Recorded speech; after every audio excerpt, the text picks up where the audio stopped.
할렐루야, 새로운 날입니다. 하나님께서 오늘도 우리에게 새로운 하루를 허락해 주시면서 기대하시는 바가 있습니다. 오늘도 우리가 말씀 안에서 전진하고 그리고 우리가 하나님 주신 것들을 이 세상에 나타내는 귀한 날로 만들어 갈 때에 그리스도의 아름다움이 우리를 통해서 나타나게 될 것입니다.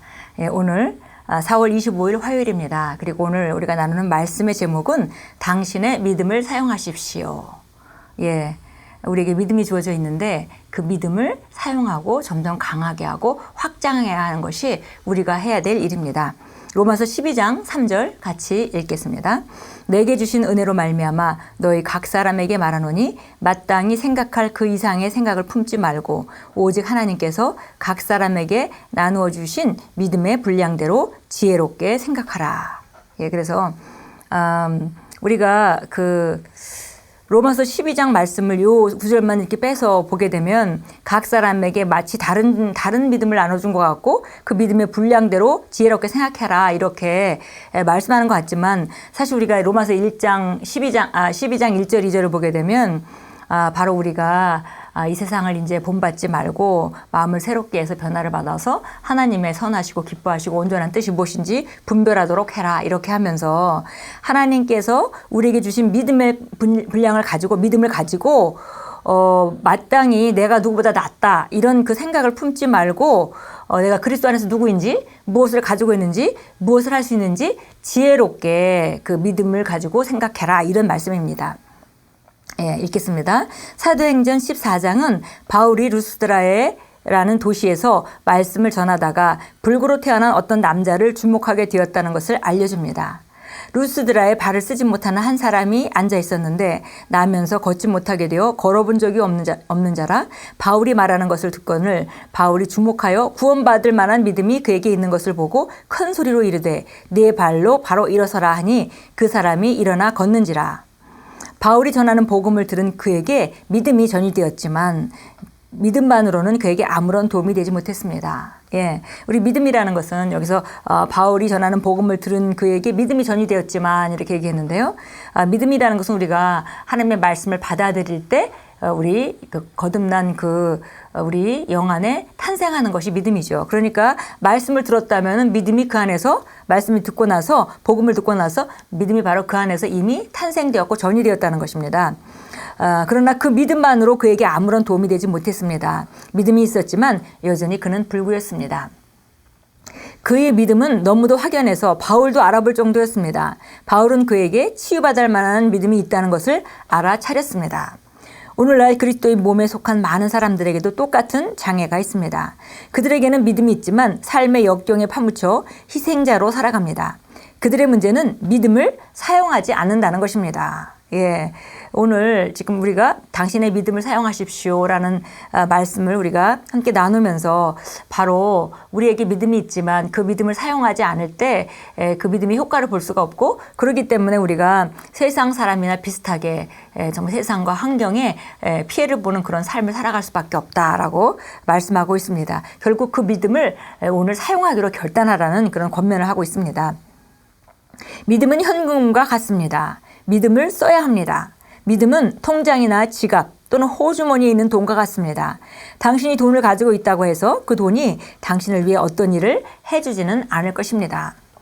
당신이 돈을 써야 합니다. 당신의 믿음으로 무언가를 하십시오. 성경은 말씀합니다. 이와 같이 행함이 없는 믿음은 그 자체가 죽은 것이라. 이는 상응하는 행동이 없는 믿음을 의미합니다. 우리가 말씀을 받아들이고 그것을 우리가 믿음으로 우리가 그 말씀을 통해서 믿음이 우리 안에 있다 하더라도 그걸 믿음으로 행동하지 않으면 결과를 볼 수가 없습니다. 그래서 혹시 이것은 그 통장에 있는 돈이라든지 아니면 지갑이나 호주머니에 있는 돈과 같다. 쓰지 않으면 효과를 나타낼 수 없지 않냐 이렇게 말했습니다. 이와 같이 행함이 없는 믿음을 죽은 믿음이라고 말합니다. 활동성이 없기 때문에 사람이 있지만 활동성이 없고 완전히 숨도 쉬지 않는 그런 사람을 죽은 사람이라고 말하듯이 믿음 자체가 있지만은 활동성이 없게 되면 그 믿음 자체가 죽은 것이다 그랬습니다. 이에 상응하는 행동이 나타나지 않는 믿음을 바로 죽은 믿음이라고 말합니다. 사용하지 않는 믿음은 곧 죽은 것입니다. 바울이 일어서라고 말했을 때 불구였던 그 사람이 자신의 주장을 펴면서 주저했을 경우를 상상해 보십시오. 그는 자신의 믿음을 무효로 만들었을 것입니다. 그러나 그가 말씀대로 행동했을 때 그의 믿음은 활성화되었고 기적이 뒤따랐습니다. 때로는 하나님의 사람들에게 믿음이 없는 것이 문제가 아닐 수 있습니다. 모든 그리스도인에게는 믿음이 있습니다. 문제는 많은 이들이 자신의 믿음을 사용하지 않는다는 데 있습니다. 믿음은 능동적이지 수동적이지 않습니다. 오늘 당신의 믿음을 사용하십시오. 예, 정말 너무 중요한 그 주제입니다. 우리 믿음을 사용해야 되는데 오늘 본문 말씀과 같이 로마서 12장 3절 말씀, 하나님께서 각 사람에게 나누어 주신 믿음의 분량대로 지혜롭게 생각하라. 믿음의 분량대로라는 말은 우리가 영어로 보면 The measure of faith 이렇게 돼 있습니다. 그래서 똑같이 우리가 구원받을 때 믿음의 분량이 똑같이 나뉘어졌습니다. 그 후에 그 믿음을 잘 활용함으로 말미암아 정말 어떤 사람은 더 강한 믿음을 가지고 있고 또 어떤 사람은 더 확장된 믿음을 가지고 있지만 우리가 복음을 받아들일 때 이미 믿음이 주어졌습니다. 그래서 그리스도인이라면 믿음이 없는 사람은 없다는 것입니다. 이제 그 믿음을 가지고 무언가를 우리가 해야 된다. 이렇게 오늘 우리에게 권면하고 있습니다. 믿음으로 행동했을 때 결국 믿음의 효과를 보게 되는 것이죠. 그래서 오늘 그렇게 기적이 따른 루스드라에 있는 발을 쓰지 못하는 사람의 간증을 우리가 들었습니다. 우리 안에 믿음이 있기 때문에 우리가 믿음을 활용하는 것은 우리 몫이고, 만약에 우리 삶에 믿음의 결과가 많이 나타나지 않는다면 우리 믿음을 다시 점검하고 믿음이 있는 믿음을 정말 활용해서 그 믿음의 결과가 나타날 수 있도록 우리가 행동으로 옮겨야 되겠습니다. 오늘 바로 우리가 믿음을 사용하는 것입니다. 제가 처음으로 치유에 대한 믿음을 발휘할 때도 똑같은 일이 있었습니다. 제가 말씀을 통해서 2000년 전에 예수님이 십자가에 죽으신 것이 제가 그 복음을 받아들일 때까지는 효과가 없었던 것 같이, 그러나 제가 어느 날 복음을 받아들인 순간에 제가 구원받는 효과가 제 삶에 나타났던 것과 마찬가지로 치유도 똑같이 예수님께서 이미 하신 일이기 때문에, 값을 치르셨기 때문에 내가 믿는 날 바로 내게 나타난다는 것이구나 라는 걸 깨닫고, 그 다음에 또 믿음이라는 것은 말씀에 의거해서 믿는 것이지 증상이 없어졌다고 믿는 것이 아니다라고 분명하게 알려주시는 케네스 목사님의 믿는 자의 권세를 읽고 제가 결단을 했습니다. 제 안에 믿음, 말씀에 설득됨으로 말미암아 믿음이 생긴 것이죠. 근데 그러고 나서 그런가 보다 하고 지나갔으면 실제적으로 제 몸에 있던 질병은 떠나가지 않았을 것입니다. 근데 제가 그 순간 결단하고 제가 늘 앓고 있던 편두통을 위해서 머리에다 손을 얹고 기도하고 그때부터 믿음으로 나아가기로 했습니다. 물론 그 증상이 당장 없어진 건 아니지만 시간이 지나서 결국은 떠날 수밖에 없는 것을 경험하고 제가 치유를 받게 되었습니다. 그 이후에 모든 그 믿음이라는 똑같은 방식으로 활용되는 것을 경험합니다. 그래서 정말 최근에 또 제가 우리 성도님하고 같이 말씀을 나누다가 듣게 된 간증인데요.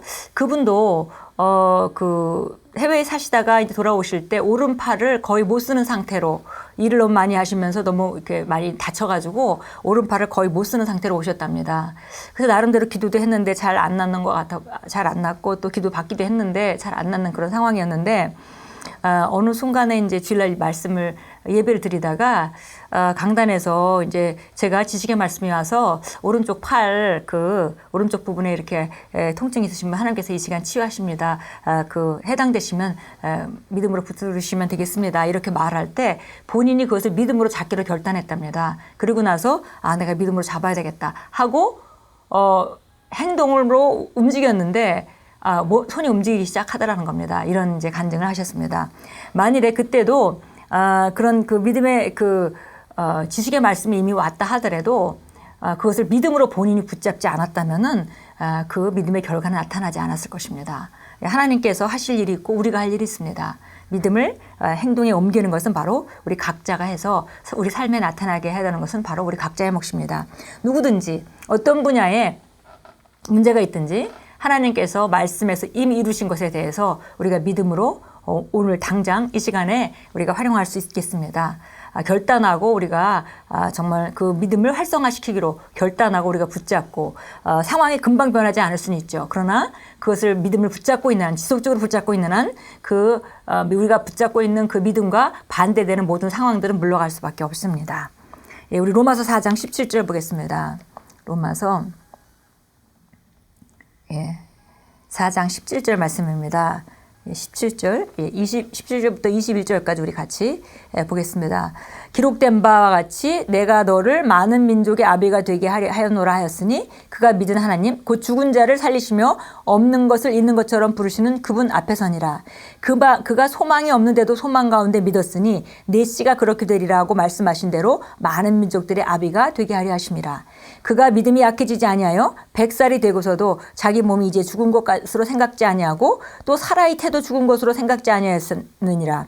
그는 믿음 없음으로 인하여 하나님의 약속을 의심하지 아니하였고 오히려 믿음에 견고해져서 하나님께 영광을 돌리며 약속하신 그것을 또한 이루실 것이라고 확신하였느니라.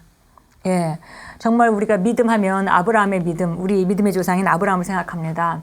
근데 아브라함이 100세가 되어서 이삭을 낳는 장면에 대해서 말하고 있습니다. 많은 민족의 아비가 되게 될 것이다 라고 말했지만 사실은 몸은 이제 나이가 99세가 돼서 몸이 다 더 이상 생산할 수 없는 그런 나이가 됐습니다. 상태가 됐습니다. 그래서 아브라함도 그렇고 사라도 그랬죠. 그런데 그가 믿음이 약해지지 아니하고 100살이 되고서도 자기 몸이 이제 죽은 것으로 생각지 아니하고 사라의 태도 죽은 것으로 생각지 않았다는 것입니다. 왜냐하면 감각적인 영역에서 우리 보여지는 영역에서는 이미 아기를 낳을 수 있는 상태가 아니었지만 하나님의 말씀에 의지해서 그런 상태를 무시했다는 것이죠. 예, 그래서 믿음이 없어서 하나님의 약속을 의심하지 않았다는 것입니다. 이렇게 믿었을 때 그 즉시 아기가 생겼을까요? 아닙니다. 믿음이 먼저 있고 그 다음에 그 후에 차츰 환경에 나타나는 것입니다. 히브리서 11장 3절 보겠습니다. 예, 히브리서 우리 11장 3절 보겠습니다. 히브리서 11장 3절입니다. 믿음으로 우리는 세상들이 하나님의 말씀으로 지어진 것을 깨닫나니 보이는 것은 나타난 것들로 된 것이 아니니라. 예. 정말 원로들이 2절에 원로들이 이것으로 좋은 보고를 하였느니라 그랬습니다. 우리 믿음의 그 선진들 우리가 구약 성경을 볼 때 역사적인 많은 인물들이 있습니다. 근데 그 인물들이 모두 다 같이 다 믿음으로 살았다는 것이죠. 그들이 바로 믿음으로 그들 각자의 세상들이 하나님의 말씀으로 지어졌다는 것을 우리가 안다 그랬습니다. 각자 하나님께 부름을 받을 때는 현실은 정말 현실에 나타나지 않았지만 하나님께 먼저 약속을 받은 것이죠. 아브라함도 그랬고요. 노아도 그랬고 모두 다 믿음의 선진들이 약속을 받았습니다. 근데 그 약속을 믿었던 것입니다. 요셉도 마찬가지입니다. 예, 그래서 믿음의 그 선진들이 구약에 나오는 모든 선진들이 결국은 자기 세상들을 하나님 말씀을 믿음으로 지어갔다는 것입니다. 예, 그래서 아브라함이 처음에 성경에 등장할 때 그 아브라함의 세계와 그다음에 아브라함이 이 세상을 떠날 때의 세계는 아주 다릅니다. 많은 것을 믿음으로 만들어냈습니다. 그렇게 원로들이 이렇게 좋은 보고들을 했습니다. 여기 히브리서 11장에 그래서 이렇게 승리한 믿음으로 자기 세계를 바꾼 사람들의 얘기를 쭉 하고 그 다음에 이제 뭐 아벨은 어땠고 아브라함은 어쨌고 노아는 어쨌고 계속 이렇게 이제 얘기하고 12장에 이제 넘어가게 되면 이제는 너희 차례다 이렇게 말하고 있습니다. 예, 바로 성경은 이 구약의 모든 선진들이 믿음으로 자기 세계를 어떻게 만들었는지 보여주면서 바로 우리에게 예수 그리스도 안에서 받은 그 생명, 새로운 피조물로서의 그 생명을 나타내고 믿음으로 발휘하고 살아가라라고 강력하게 우리에게 권면하는 것입니다. 이제는 너희 차례다. 예, 바로 오늘은 나의 날입니다. 오늘은 우리가 믿음을 발휘할 날입니다. 예, 기도하겠습니다. 사랑하는 아버지, 말씀을 통해서 제 영의 믿음을 전이해 주시니 감사드립니다. 저는 아버지 틀림없는 영원한 말씀과 일치해서 그에 상응하는 행동을 하고 말로 표현함으로써 오늘 제 믿음을 사용합니다. 그러므로 저는 대적과 삶의 모든 영역을 능가해서 살아갑니다. 예수 이름으로 기도합니다. 아멘. 예, 하나님이 정말 변하지 않는 말씀에 의거해서 그 말씀대로 우리가 바라보고 그런 우리 미래를 그리고 그리고 거기에 상응하는 행동과 말로써 우리가 나아갑니다. 예, 그러면 우리 삶이 정말 우리가 그렸던 대로 또 우리가 말하는 대로 점점점 변하고 있는 것을 발견하게 될 것입니다. 예, 오늘이 바로 우리가 믿음을 사용해야 되는 날입니다. 이제 하나님이 주신 것과 다른 것들을 참고 더 이상 오늘 하루를 또 보내지 않았으면 좋겠습니다. 그래서 우리가 그것이 뭐든 간에 오늘 정말 내가 당장 가지고 있는 이 문제에 대해서 내가 승리를 선포하고 지금부터 승리의 삶을 살겠다라고 결단하는 것, 바로 우리가 그렇게 결단할 때 우리 삶은 오늘을 기점으로 해서 변하게 될 것입니다. 예, 오늘도 믿음을 사용하심으로, 가지고 있는 우리 안에 있는 믿음을 사용하심으로 하나님께서 역사하실 수 있도록, 믿음이 활성화돼서 더 이상 죽은 믿음으로 남아있지 않도록 삶에 적용하시는 귀한 하루로 만드십시오. 주님께서 우리에게 놀라운 삶을 주셨고 그 삶을 나타내는 것은 바로 우리가 믿음을 활용하는 것입니다.